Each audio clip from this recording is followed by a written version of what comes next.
Raymond. We had an opportunity to meet him in the past. The product is quite incredible and unbelievable, versatile for many ways you want to use for consumption, especially this time of the year. So at the beginning, we actually were muted and we weren't on video. So for those people that don't know, we're Anita and Dario's Adventures, Oh Live Your Life. We talk about food, travel, and anything to inspire you to live your life to the fullest. So I'm so happy that we have Stonetown Cheese and Raymond here today. How you doing, Raymond? I'm good. How are you guys? Good. We're gonna have to turn up you a little bit here. There we go. So we're excited to have you guys. We've worked with you many times in the past over the years, and I guess we came across, how did we go? Oh, Medley, actually. That's right. We came across you because we were the celebrity chef team at Medley, and that's when we met Hans and Yolanda. And once we tried your cheese once, it was heaven. So we always love working with you and all that you do over there in St. Mary, Ontario. And I still have the memory of this cheese actually that it was incorporated in one of our recipe, your Grand Trunk, one of personally my favorite cheeses.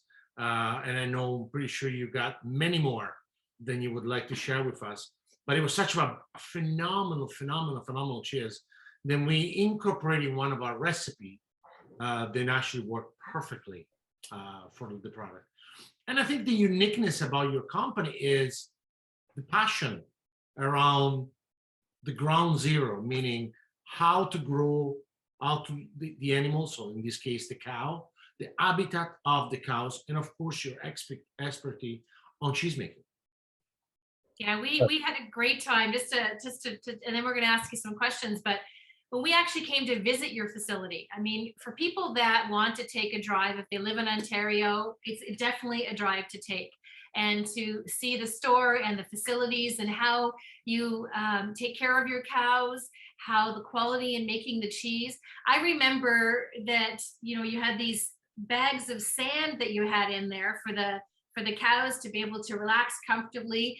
And then they had these back scratchers where they were almost like, you're in a car wash, one of those spinny things. And I'm thinking, yeah. Pardon? Yeah. Yeah. It's like a spa, yeah, almost. Yeah. You get treated well. I mean, happy cows makes happy milk and happy cheese, right? So, so explain a little bit from ground zero. How do you start with producing some of the cheese and the quality that you have in your cheese? How did we start? I think it starts with the Webers and myself growing up with quality cheese right back in Switzerland. I grew up with my parents owning a cheese business back in Switzerland. They owned a business where we made Swiss cheese, Emmental cheese. Yeah. And the Webers grew up milking cows that produced milk that went into cheese factories or cheese plants, right? So they were always used to producing quality milk that was turned into cheese, right? And then they came over here to Canada and they just continued this, and they wanted to make their own cheese. And in order to make good cheese, like you said, you need healthy animals, you need good quality milk. And they found a cheese maker, and we made good cheese out of good quality milk. So it's quality from how you treat your cows to how you milk the cows, to how the milk is all over to the cheese, and how the cheese will turn out once it's all aged and done. Mm-hmm, mm-hmm. So let's talk a little bit about milk here, because obviously, Anita said, happy cow, happy milk. Okay. So, the expertise of people about cheese making and the quality of cheese, obviously, if the quality of the animal, the feeding I'm talking about, the way the habitat of the cow has the environment. And you guys are very specific about that. You guys are really focused. I remember talking to Hans and Yolanda when we were there the last time. I said, this one feels like the Four Seasons for cows. They have all the perfect habitat, the perfect way of doing it. The feeding process. So we are talking about feeding here. What is the animal gets fed in order for you at the end of it maintain a high, good quality of cheese? So ideally, you would say you want to have your cows grass on a pasture, right? Outside. But with the amount of cows we have here in Canada on a farm, the Webbers have up to almost 300 cows at this point. You don't have enough pasture to graze those cows, right? So they're in the barn, right? So you want to make it comfortable for the cows. That's why you saw those bags of sand, right? So they lay on beach sand, which controls the temperature. In the summer, it keeps them nice and cool. In the wintertime, it absorbs the heat from the cow and keeps them warm. And it's very clean too. And the feed for the cows that are spent their days in the barn is silage. It's silage from corn, from hay. That's mostly their nutrition, right? For us to make raw milk cheese, it's important. It doesn't really matter what the cow eats as long as it's good for the cow, right? Because once we make the cheese and the cheese ages, it develops its own flavor, right? It's not like you feed the cow something specific and your cheese will taste a certain way, right? But it's important to feed them healthy, right? Because if you don't, some people, they feed their livestock bad things, and next thing you know, you don't have quality cheese, right? So it's important to feed them healthy things anyway, right? And also we're talking about the mass production, and I know you guys are very crafted in a way to really maintain a high quality product for the consumer to obtain that quality product. And that's sometimes the phenomenon, nowadays, that everybody wants to produce mass production, but eventually the quality of your product doesn't really stand for it. And this is one thing you guys pride yourself on, to really maintain the great quality on the product. And that is the memory. I mean, I lived in Switzerland, I worked in Switzerland, I am neighbor of Switzerland, the way I live in Italy. So I consider myself knowledgeable about the product and the system, the way cheese making is done in Switzerland. Obviously, I'm not an expert like yourself, but for our North American consumers, they don't necessarily know who Stone Cheese is and the type of philosophy the Stonetown Cheese have. Okay, for a person like yourself, Raymond, like you just said, that is being grown in a Swiss type of environment, how did you have to adapt and translate your mentoring of cheese making in Switzerland to North America? The cheese making process itself is not much different than it was back in Switzerland. Back in Switzerland, everything is a little bit more controlled. You make your one kind of cheese usually, and maybe a couple specialty cheeses at the side. But at the end of the month, your wholesale partner picks up all your cheese, and everything is very certain and controlled. Here we had to start out. We started out with 3 different kinds of cheese. We had to do all the marketing ourselves. We had to go to the stores ourselves in the beginning and sample our cheese, drop off samples, and ask them, are you interested in this cheese? So there was way more groundwork here for us to do. Also, your consumers over here are not as used to artisanal cheese as they are back in Europe, back in Switzerland. So it's also an introduction to a new kind of product to a lot of customers, right? Making them familiar with artisanal cheese. I think that's been growing over the past years. We've not been the first ones to do that, but there's the smaller artisanal cheese makers popping up. But like I said, the process of cheese making is not much different than it is back in Switzerland.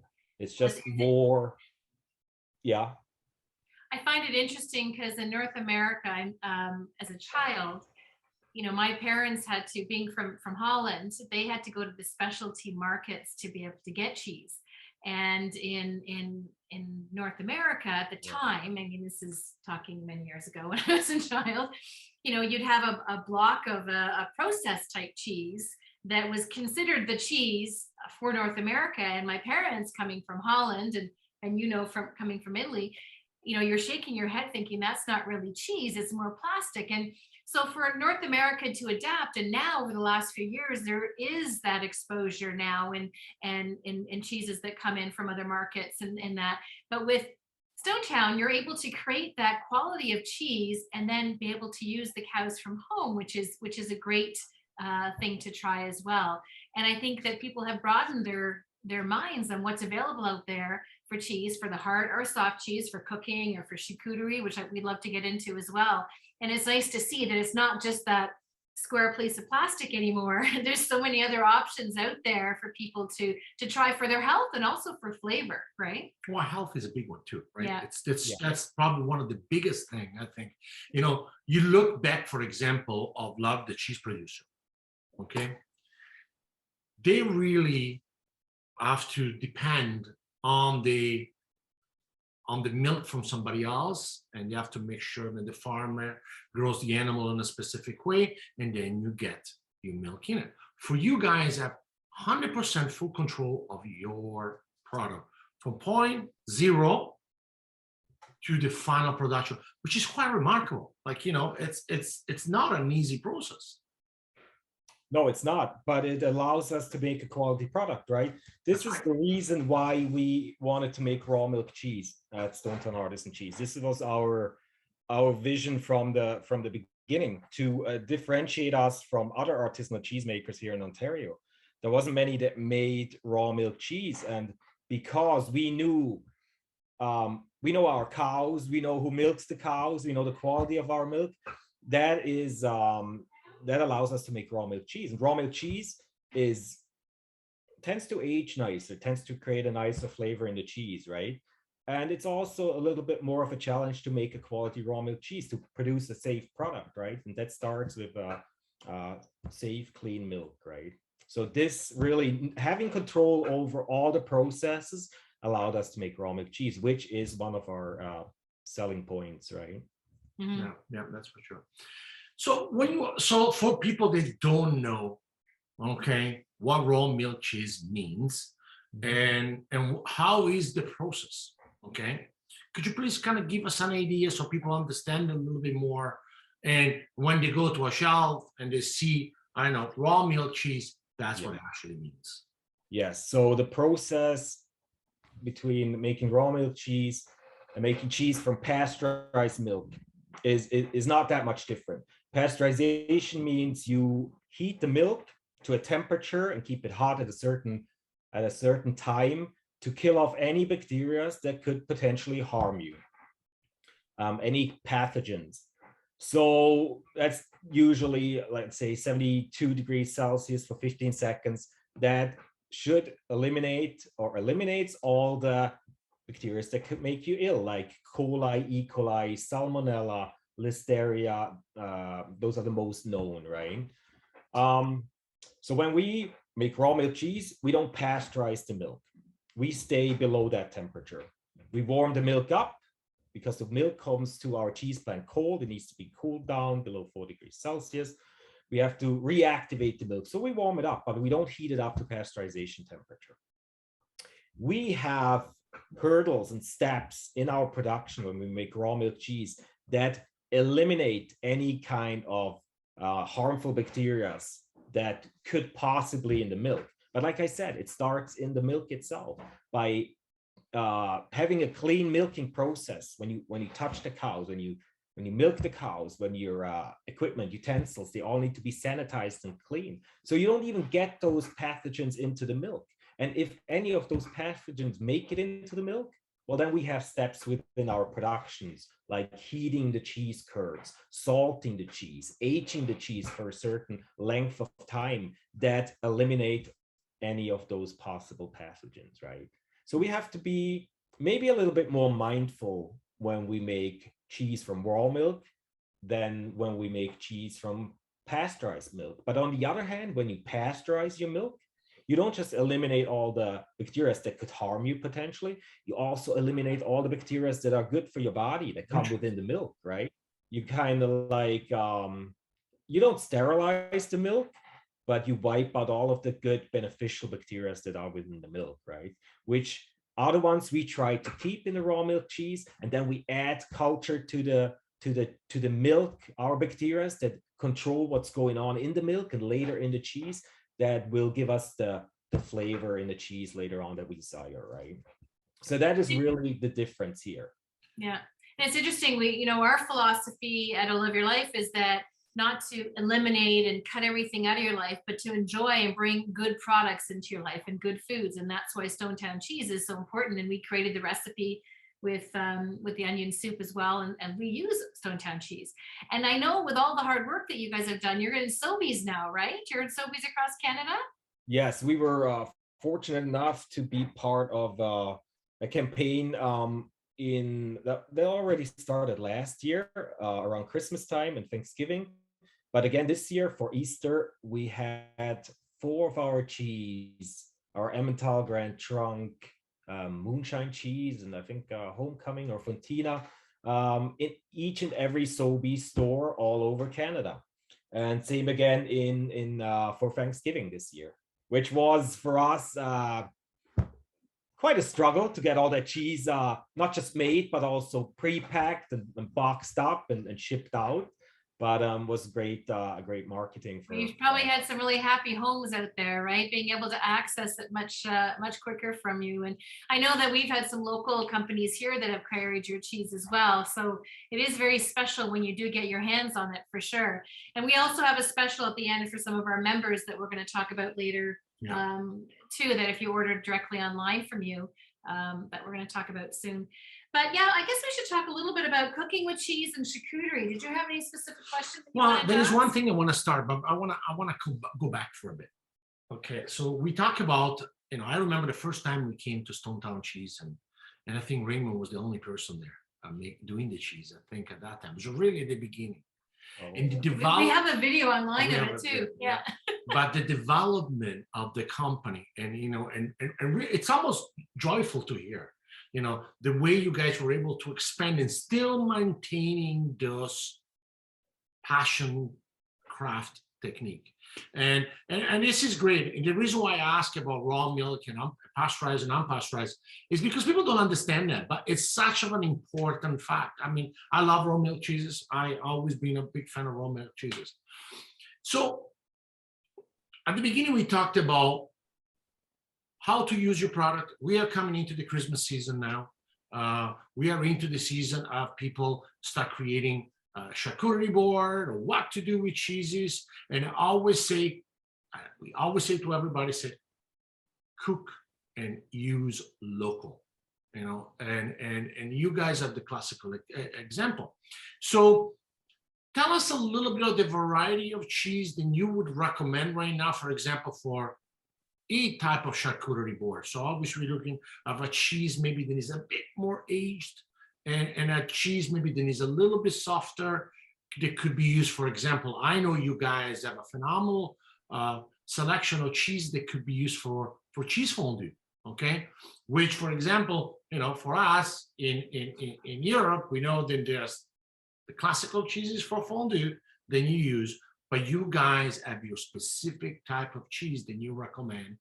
Christmas time, and I remember when I lived in Switzerland, sometimes at night you get a group of people, you organize, you create your cheese fondue night. And I know a lot of people are interested and want to know how. We love doing our cheese fondues as well. Yeah. We love, it's a great way of getting people together and eat together, right? Yeah. So exactly. What would you recommend? For the cheese fondue, we have our original 3 really, which is the Homecoming, which is kind of like an Oka, or would be known in Europe as a Tilsit, a mild, semi-soft cheese that's about 3 to 4 months old. It's very creamy. You call it Homecoming? Homecoming, yes. Okay. Then the Wildwood, which is based on an Appenzeller cheese that is very popular in Switzerland, of course, and Austria, France, Germany, and Italy. A cheese that's at this point about 9 to 10 months old, also still creamy at this point. It's a firmer cheese that has tons of flavor, very kind of like herbal flavor. And then the Grand Trunk, of course, our 2-year-old hard cheese that's based on a Swiss Gruyere recipe, just a smaller wheel that brings like a punch to the fondue. So if you combine those three cheeses at a third of each, you'll get the perfect fondue. Oh, And then it's all about adding garlic and of course white wine, or you can do it with cider too. You can do it with beer. You can do it with any kind of liquid, really, and pepper, and just make it taste the way you like it, right? Put kirsch in ours? we put kirsch too. Yeah. Oh yeah, if you have that's great too. You know, if you That's want to our go, recipe asks for is kirsch. Yeah, if you want to go wild, then you take your bread and you dip it in the kirsch. That's And right. you dip it in the cheese, right? I'll tell you a That story, makes Raymond. sense. When I lived in Switzerland, Yeah. so I was invited to this family, and cheese fondue, like traditional. You have to be really. You get there, the right bread, the right cheese, and your fondue starts. And exactly you say, you dip in the bread in kirsch, but that was the trick. If you drop your bread into the fondue, you gotta pay a round of drinks to everyone. Yeah. I cannot tell you how many times I bought drinks to everyone over there. Yeah, you can make a game out of it too, right? We always say if you drop your bread in the fondue and the cheese, you got to do the dishes in the. That's it. Yeah, I With would the have paint much to clean the cheese off. That's yeah. I would have much rather clean the dishes, to be honest with you. Play all those rounds. No, but yeah, that's the fondue, right? And then for the charcuterie board, like I said, we started out with those 3 different kinds of cheese, but now we have 25 different kinds in our store. So you can put on, we have some very aged cheese like the Grand Trunk, more aged cheese like the Wildwood, but then we have tons of semi-soft cheese that contain let's say we have the Muskoka Bliss with cranberries, we have a chipotle pepper with chipotle peppers and garlic and onion and black pepper. Then we have a jalapeno cheese. Those cheese, they add a color to your cheese board, right? They're fun to have on a cheese board. We have some goat cheese too. We have capriella, which is a semi-soft creamy goat cheese. We have the Amazing Gray, which just won at the British Empire Cheese Competition this year. Oh, that's Overall nice. best cheese, which is huge. That is a cheese that's not really that much out there, the Amazing Gray, but it's like a 2 to 3 year old goat Parmesan. It's very unknown still, but Goat it's won. Parmesan. I didn't know that.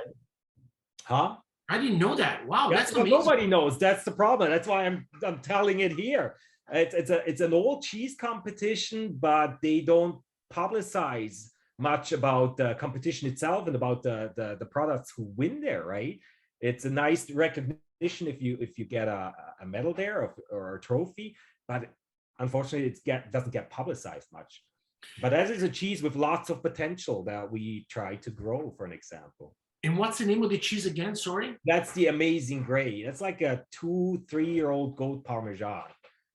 Wow. We need to take a trip to St. Mary. Well, think about that. And I'm going to ask a question here. Goat Parmesan. This is interesting because that has got a lot of health enzyme in it. It is actually much healthier than a Parmesan problem. Yeah.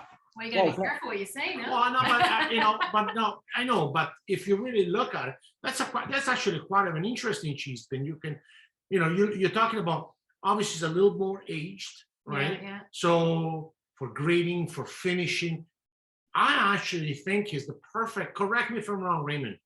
A perfect cheese to actually finish at the end of the night. Yeah, sounds good. I mean, it's like you said, you can just grate it over your pasta, right? It's almost like at this point, it's like a spice almost. You can you just add a little punch to it over your pasta or whatever it is, right? Or just eat it like that with a glass of red or white wine. Yeah, that's interesting. That's very wow. So that's all I'm saying is like we have at this point we have a very big variety of cheese that all work well on a cheese board, right? And what's very got 35 cheeses now? 25. 25 to 30 maybe. Most of them, the whole selection you can get in our store, but most of them you can order online on our website and have them sent to you directly to your home, right? And which ones are the ones that Sobeys is carrying? Sobeys carried Emmental, Grand Trunk, moonshine, which is a semi-soft cheese that is marinated in actual moonshine produced locally here, and the homecoming. Those four, yeah. Wow. Okay. The They should Fontina, the Fontina's not in there. No, the Fontina was in there for Easter, and some of those Sobeys, of course, they order again, right? They like how the cheese was received by the customers, right? So they order again. But it was a promotion that had all these Sobeys all over Canada's order our cheese, and in some of the Sobeys we hopefully stuck, and some might not carry it again, but.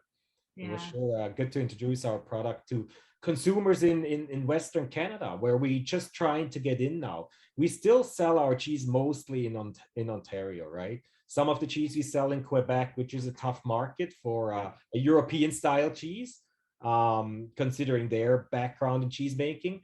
And we are selling some of our cheese over out west, right? But we just started that. So tell us again. So the cheese, I'm really fascinated now with that the aged. We're gonna take a drive in. Goat parmesan. What's the name again? Can you tell us again the name? It's we call it Amazing Gray, right? Amazing. Yeah, and you know, originally it was supposed to be the goat version of our Grand Trunk, a cheese based on the Gruyere recipe. But like I said, it didn't. It didn't catch much footing at this point, right? It's not widely available in the stores yet. And so it got older and older and older, and now we're almost at 3 years, and it just keeps getting better, right? Oh yeah. Yeah. We've done lots of tasting over there, but that was still when you didn't have quite as many. But we've always loved the Grand Trunk. Oh my God. And I think, is it the Grand Trunk that we have in our recipe for the Grand French Trunk onion soup? Yeah, the Grand Trunk, we used it for multiple recipes. Well, one of the And the Fontina too. Yeah, and the Fontina. But one of the big one was it was a revisit French onion soup, and we use only a strictly Grand Trunk. And I gotta be honest with you, you know, I and obviously Raymond knows he's almost one of the traditional New Year's Eve to actually have a French onion soup. But once you use the Grand Trunk, the pungency of the Grand Trunk, it really changed the all taste of the soup. You know, a Gruyere, it's good. Yes, it's phenomenal. But I found the Grand Trunk, personally to me, and not because I'm talking now to Raymond, add an extra step. And it really made the soup with a little bit more, not necessarily more spice per se, but a little bit more around flavor. It was really, really, I highly recommend it for many things. And we use Grand Trunk for many other recipes. Yeah.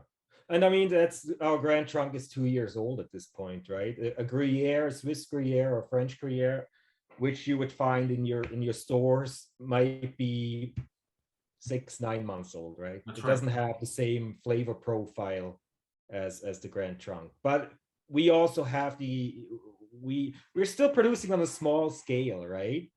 So we still have enough aging space to age our cheese for a longer time, right? Yeah. Wow. Well, we're getting close to the end of this interview, which I always think there's always so much more to talk about. So we definitely want to have you back on to get into more detail, and maybe we'll get some more questions from people as well and what they're looking for. So basically, you have 25 cheeses that are perfect for our charcuterie board. 4 of them are available at Sobeys, but all the rest of them you can get online at stonetowncheese.com. Yes, and if you go on our website, you can actually look. There's a tool there where you can put in your town, your city you live in, and it will show you all the stores that carry our cheese close to you, right? So we're not just in Sobeys. We're in Farm Boy. We're in Metro stores. We're in many stores now, right? They might not all carry the whole selection, or barely any of them do. But if you want to pick one or several out of those, I don't know, maybe it's more than 25. Go on our website and have them shipped to you. Yeah, perfect. And then we have a special for our members that if they enter in a special code, and we'll give the code to our members, they get an extra thing of Grand Trunk. Is that not what it is? Yes, there's a promotion on the Grand Trunk, which is our favorite cheese, or everybody's favorite cheese. It's our best seller. There has not been a cheese that you've done that I haven't liked. Now, I'm a big cheese person, and Dario too, being from a Dutch and Italian background. But everything you've created is just phenomenal. And I think sometimes, and people are asking also, people sometimes are that one choice, Parmigiano, Pecorino, and something like that. And then when they discover your product, they say, oh my God, that's unique almost, because there is a uniqueness on this product. And I'll say from experience on myself, then it's something that I can eat. And a cheese, to me, a specific cheese is good when you can use it in multiple facets. Yeah. Example, you can use it just as himself, or you can use it just grating or adding into a dish. That to me is when a cheese has all the purposes necessary. That's to me is it. And I use cheese in weird combinations. Yeah. I add it to my pancakes. So I'll have a maple syrup. I love the cheese consistency to, the sweet consistency. And so for me, my combinations, one day I think I should write a blog of the things that I've done and see other people's opinions, because my kids now do it.